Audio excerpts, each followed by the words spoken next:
नमस्कार साथियों, आज हम पढ़ेंगे अनुपात एवं समानुपात, जिसे अंग्रेजी में रेशियो एंड प्रोपोर्शन कहा जाता है।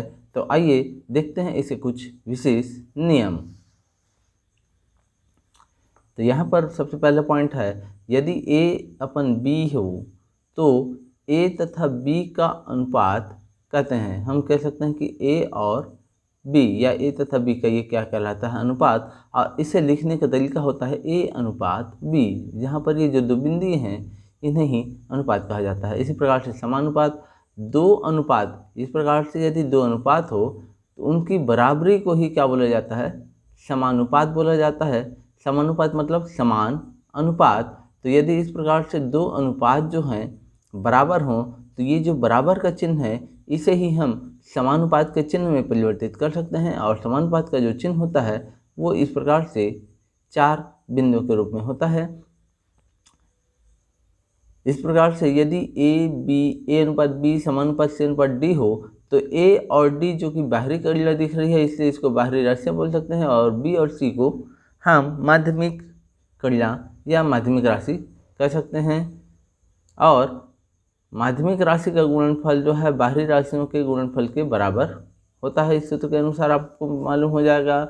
फिर मध्यानुपाती का सूत्र होता है, A और B का जो मध्यानुपाती होता है उसका सूत्र होता है √A/B।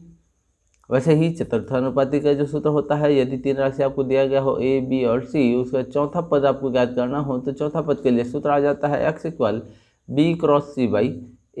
इसका प्रश्न हम आगे हल करेंगे तो आसानी से आपको समझ में आ जाएगा। इसी प्रकार से तृतीय अनुपात का जो सूत्र हो जाएगा, यदि A और B जो है दो पद दिया गया हो तो तीसरा पद हमको ज्ञात करना हो तो जो दूसरा पद है उसको दो बार लिख करके हम इस प्रकार के सूत्र में परिवर्तित कर सकते हैं। x बराबर हो जाएगा B²/A, जहाँ x आपका तीसरा पद है, B दूसरा पद और A पहला पद है। इस प्रकार से अनुपातों में यदि A/B बड़ा हो C/D से तो हम कह सकते हैं कि A/B जो है बड़ा है C/D से। इस प्रकार से सीधे हम आ जाते हैं आगे। यदि किसी राशि को बांटना हो, मान लो m राशि को A/B में बांटना हो तो हम इसको लिख सकते हैं कुल राशि गुणा पहला अनुपात बटे में कुल अनुपात, अनुपातों का योग कह सकते हैं। इस प्रकार से दूसरा भाग हो जाएगा m मतलब राशि, कुल राशि गुणा दूसरा भाग बटे में कुल भाग। अब इसको यदि तीन भाग में बांटना हो, m को A/B/C तीन भाग में इस प्रकार से बांटना हो तो ये भी हो जाएगा पहला भाग बटे में कुल भाग, दूसरा भाग बटे में कुल भाग और तीसरा भाग बटे में कुल भाग। इस प्रकार से ये सूत्र हमारे कंप्लीट होते हैं। अब आते हैं हम प्रश्नों पे।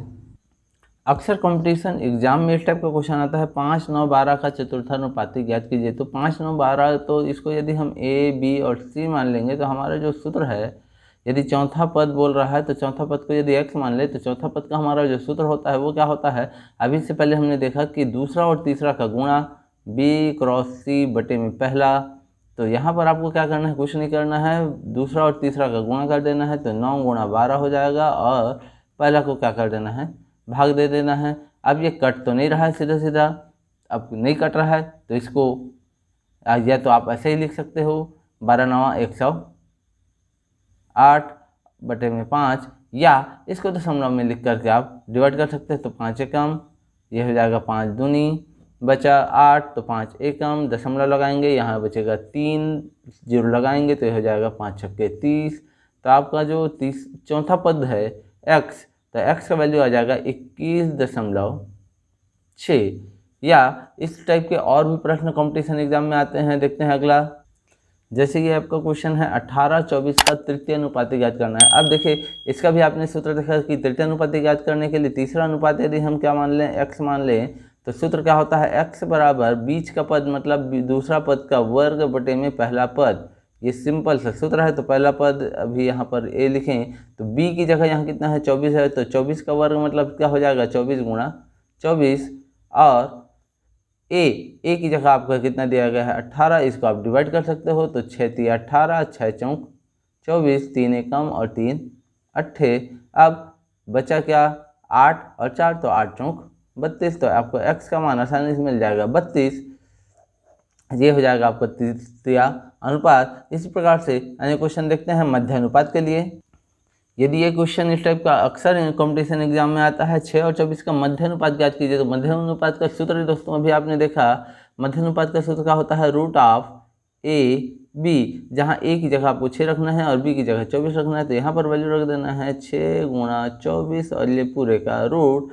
अब 24 का आपको 6 से गुणा कर देना है, तो 24 छक्के कितना होता है साथियों, 144 होता है। आप या तो टेबल पढ़ सकते हैं, 6 चौक 24 की 4 हासिल 2, 6 दूनी 12 और 2 14, तो ये हो जाएगा 144 और 144 का वर्गमूल आपको मालूम है कितना होता है, 12। तो इस प्रकार से 12 आपका क्या हो जाएगा, मध्यानुपात। इसके बाद अन्य क्वेश्चन देखते हैं। अब यदि क्वेश्चन इस टाइप का हो कि 675 रुपये को ए और बी में 5:4 में विभक्त कीजिए, तो इस टाइप के प्रश्नों के लिए भी आपने सूत्र देखा है। इस टाइप के प्रश्नों में ये आपका क्या कहलाएगा, m कहलाएगा, और ये जो है 5 और 4 क्या कहलाएगा, a और b। तो बस आपको करना कुछ नहीं है, सिंपल सा सूत्र में मान रख देना है। तो पहला भाग का जो सूत्र होगा वो क्या हो जाएगा, पहला भाग बराबर होता है m गुणा a बटे a प्लस b। तो m की जगह आपको राशि दिया गया है 675, यहाँ पर रख देना है 675, गुणा में क्या करना है a की जगह आपको कितना है 5, और बटे में क्या है a प्लस b मतलब 5 और 4 दोनों को जोड़ देना है। तो दोनों को जोड़ेंगे तो कितना हो जाएगा, 5 और 4 9। यदि ये कुछ भाग हो रहा है तो भाग कर दो, और नहीं तो डायरेक्ट आप गुणा कर सकते हो। तो यहाँ पर हम देख सकते हैं ये शायद 3 से डिवाइड हो सकता है, तो ये हो जाएगा, या 9 से डिवाइड हो सकता है क्या, तो देखते हैं 9 एकम, ये हो जाएगा 9 एकम 9, और ये हो जाएगा 9 सत्ते 63, बचेगा यहाँ 4, ये 4 इस 5 के साथ हो जाएगा 45, तो 9 पंचे हो जाएगा 45, तो ये आ जाएगा 75, और 75 का गुणा हो जाएगा 5 से, तो ये हो जाएगा 5 पंचे 25 की 5 हासिल 2 और 5 सत्ते 35 हासिल जोड़ोगे तो ये हो जाएगा 37। तो पहला भाग हो जाएगा आपका 375। इस प्रकार से दूसरा भाग का जो सूत्र है वो भी आपको मालूम है, इससे पहले हमने बताया। दूसरा भाग बराबर क्या हो जाएगा, कुल राशि गुणा दूसरा भाग बटे में कुल भाग, ये सूत्र है। इस सूत्र में बस मान रख देना है। तो m की जगह यहाँ भी कितना रख देंगे, जो आपको राशि दिया गया है 675, तो ये हो जाएगा 675 गुणा में आपका दूसरा भाग कितना है 4 है, बटे में a प्लस बी मतलब फिर से कितना हो जाएगा, दोनों का योग 9 होगा। इस 9 से फिर इसको भाग करेंगे तो इतना ही आएगा, कितना आएगा, जितना यहाँ आया 75।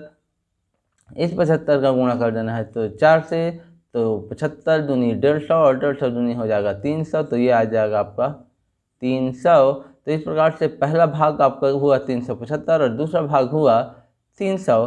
तो इस प्रकार से 300 और 375 दोनों को दो भाग में बांट दिया गया है 5:4 में। यदि ये वीडियो आपको समझ में आ रहा है तो लाइक, सब्सक्राइब और शेयर जरूर करें, और यदि आपको ये वीडियो समझ में आया तो निम्न क्वेश्चन का आंसर जरूर दीजिएगा कमेंट्स बॉक्स में। यदि वीडियो समझ में आया तो 2 क्वेश्चन का आंसर जरूर कमेंट्स कीजिएगा। 16 तथा 24 का तृतीय अनुपाती क्या होगा, थर्ड रेशियो, इसको हम बोल सकते हैं थर्ड रेशियो। और 6 तथा 54 का मध्यानुपाती मतलब मिडिल टर्म क्या होगा। धन्यवाद।